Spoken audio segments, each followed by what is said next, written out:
2014, c'est dans Zéro du BIM en France, c'est là que tout s'est formalisé autour du BIM et que tout est vraiment parti. Et certains croient que c'est vraiment là que ça a commencé, où on a découvert qu'il était possible d'avoir des logiciels qui mettent à jour un plan lorsqu'on bouge une fenêtre en couple et vice-versa. Ils viennent de le découvrir. Je ne manque pas de rappeler que l'autre date importante, c'est 1984, où on est quelques-uns à avoir commencé à faire, à ne pas avoir saisi le côté obscur de la force en faisant sur un écran noir ce qu'on faisait sur un câble, mais à être des Jedi qui faisions déjà de la maquette numérique telle qu'on pouvait la faire, et en tant que c'était ça qu'il fallait faire philosophiquement. Et ça, c'était vrai dès 1984. De façon déjà ancienne, on avait diffusé des documents d'information sur lesquels on mettait en avant les atouts, et notamment, c'est des choses qui surgissent maintenant sur l'exploitation-maintenance des bâtiments. Mais déjà il y a 4 ans, on disait aux confrères, si vous travaillez en maquette numérique, vous serez à même de proposer à vos clients des missions nouvelles qui vont au-delà de la réception, d'assister vos clients sur l'exploitation-maintenance des bâtiments, par exemple. Bon, il y a quand même des vrais sujets qui nous agitent quand on voit les questions qui se posent. Le numérique, un atout ou une menace pour les archives, donc c'est vraiment là-dessus qu'il faut se poser des questions. C'est-à-dire qui va faire quoi avec ces outils, dans les mains de qui ça va être. Comme j'aime bien la philo, j'étais il y a quelques mois au lancement d'un livre, La vie réveil des philosophes, où là on confrontait les anciens philosophes, vraiment, Platon, Socrate et compagnie, leur vision de la vie aux acteurs récents qui réfléchissent. Et puis quelques mots ont été donnés, notamment par Antoine Picon, qui sont dans notre thème du jour, que je vous laisse découvrir. Les technologies sont ce que nous en faisons, elles ne sont pas neutres, elles sont enrôlées par le capitalisme. C'est vrai qu'il y a aussi, dans l'approche technocritique de Jarich, que j'aime bien, l'idée que c'est quand même certaines catégories d'acteurs qui créent les outils. Donc c'est pas seulement on en fait du bien ou du mal, c'est créé par certains pour certains.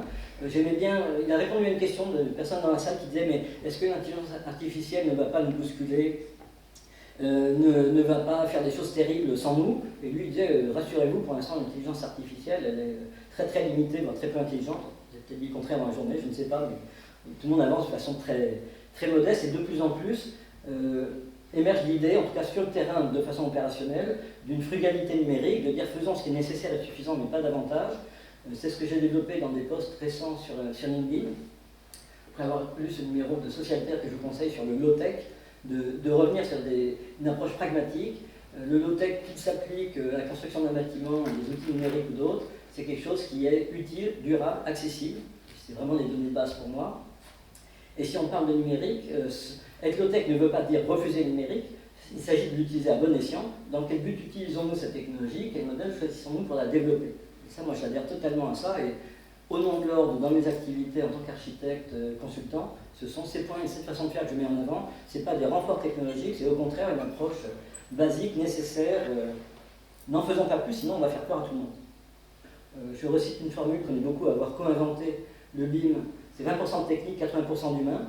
Pour même reprendre ce qui a été dit tout à l'heure sur les travailleurs du clic, ou le récent bouquin de Casilli qui dit qu'en fait l'IA c'est quelques stagiaires dans des startups à Paris et puis des gens du tiers-monde qui effectivement font du clic, donc c'est pas encore automatisé, c'est même peut-être 0,1% de technique et tout le reste c'est de l'humain sous-payé pour faire ça, en tout cas aujourd'hui.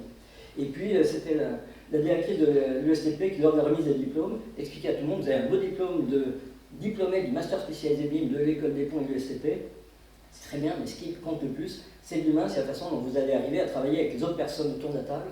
Et je répète aussi à l'envie, malgré tous les cahiers des charges, les conventions, les guides, le BIM qu'on fera sur un projet, donc l'utilisation des outils et processus numériques qu'on fera sur un projet donné, c'est ce qu'on arrivera à faire avec les vraies personnes qui sont en vrai autour de la table, et pas davantage. Donc il faut tenir compte de cette réalité. Pour finir le speech, quelques échos d'une conférence qu'on a organisée ce lundi à l'école des ponts, c'était la dernière ponte de la promo. Je recevais 2 startups que je suis depuis quelques années, et là on revient un peu dans nos sujets d'IA adapté au bâtiment. 2 startups, l'une en amont et l'autre en aval du projet. Alors j'ai pas mis ce titre-là tel que quand je les ai invités, mais c'est malgré ça l'idée. Est-ce que ces gens-là vont aider ou vont ubériser les architectes? Parce qu'ils se positionnent sur des champs qui sont ceux du travail quotidien courant de l'architecte, qu'ils automatisent en partie. Alors dans leur discours, ils sont assez modestes, ils nous ont fait juste un petit peu, vous allez voir, il y a quelques citations de ce qu'ils ont pu dire. On travaille aux côtés des architectes, on les met dans la boucle avec nous, c'est eux qui décident, mais on les aide parce qu'on fait nous-mêmes tout le travail ingrat.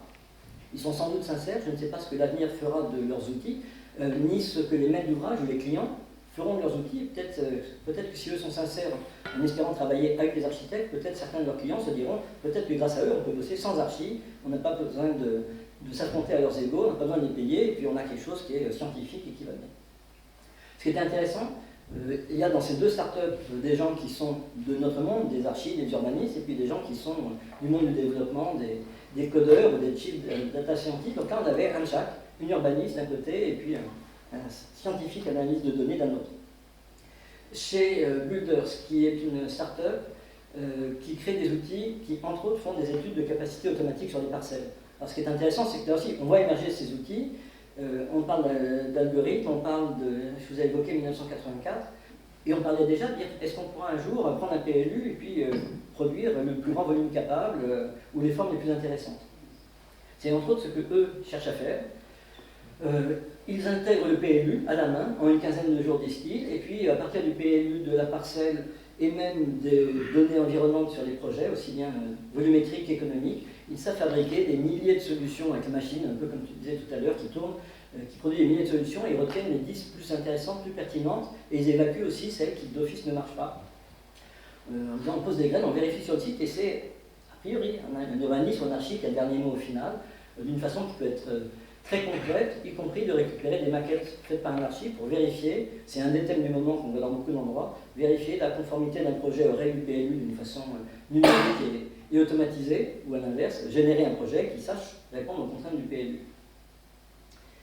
On voit que leurs clients sont des gens comme Vinci, comme 3F, comme Nexity, donc des gros opérateurs pour lesquels ils font à la fin du projet, mais de recherche d'opportunités foncières, d'analyse de parcelles et de dire on cherche des parcelles, on voit les parcelles disponibles, achetables, si le mot existe, dans une commune, et en fonction de tout ce qu'il y a autour et des règles du PLU, on sait vous dire si vous pouvez y faire un équipement, si vous pouvez y faire une opération tertiaire ou du logement, et quel type d'opération il faut faire, à quel prix, de quelle façon. Mais ils sont modestes. Ils disent attention, nous on ne dit pas qu'on fait des faisabilités comme des architectes, on dit qu'on fait des études de capacité.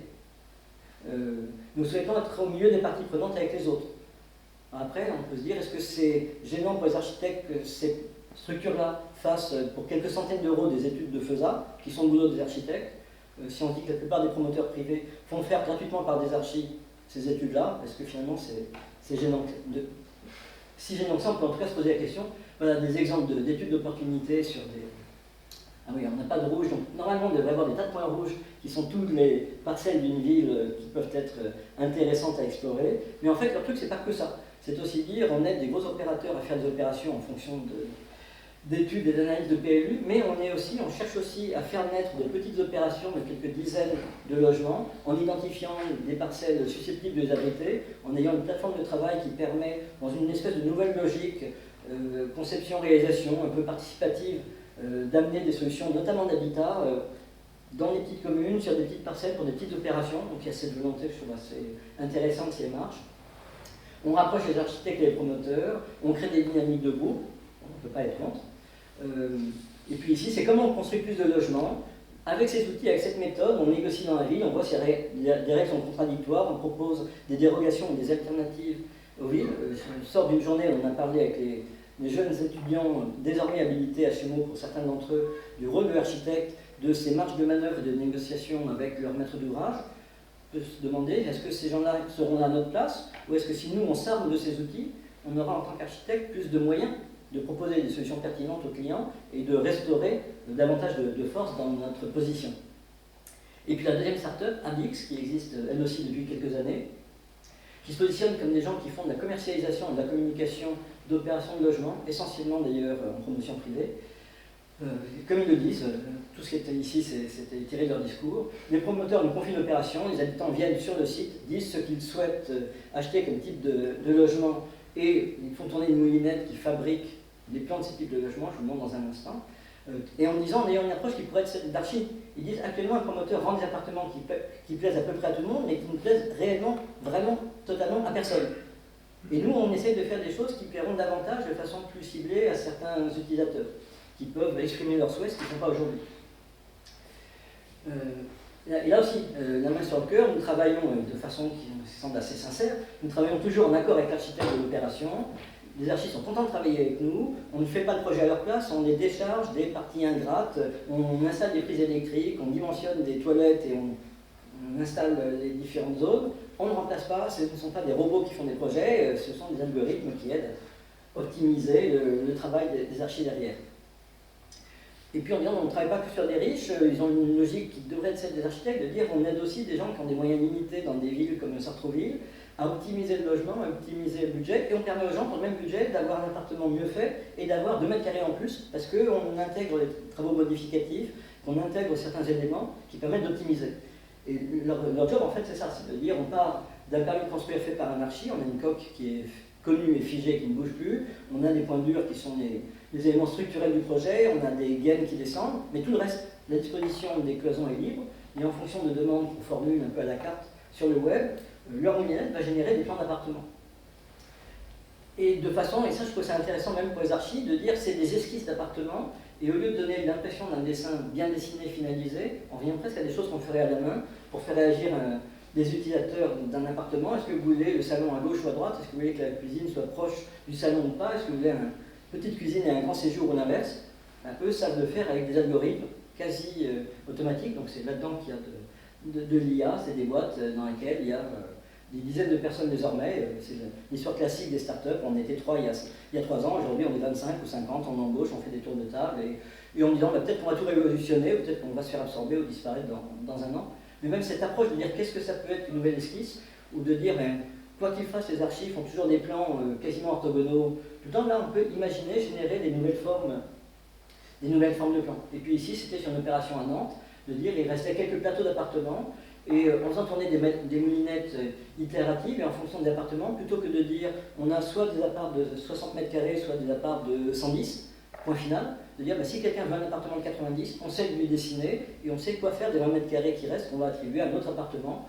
Et là, c'est vraiment, a priori, avec ces outils-là et ces méthodes, qu'ont été vendus ces quelques appartements, en déclinant d'ailleurs des typologies par étage de bâtiment. Et en fait, en ayant discuté avec ces 2 structures, en leur faisant part des craintes qu'on pouvait avoir, ou que, en tout cas des confrères moins avertis pouvaient avoir, et même nous, de se demander si on va être ubérisé, disrupté ou pas, ils m'ont posé la question, celle-ci, qui pour moi résume tout. Est-ce que ces gens-là et ces technologies, est-ce qu'ils sont du bon ou du mauvais côté de la force? Ils m'ont vraiment dit ça, ils m'ont dit en fait, vous êtes architecte, vous parlez d'ordre, etc., vous craignez qu'on vous pique votre boulot, vous voulez savoir si ce qu'on est en train de fabriquer fait de nous des gentils ou des méchants. C'est exactement ça l'enjeu à mon sens. Est-ce que c'est des méchants qui allaient nous piquer notre boulot et petit à petit le réduire, ou au contraire, des gentils qui allaient nous aider à utiliser ces technologies et à mieux développer nos compétences et la valeur ajoutée de l'architecte sur ses projets avec ses clients et les utilisateurs.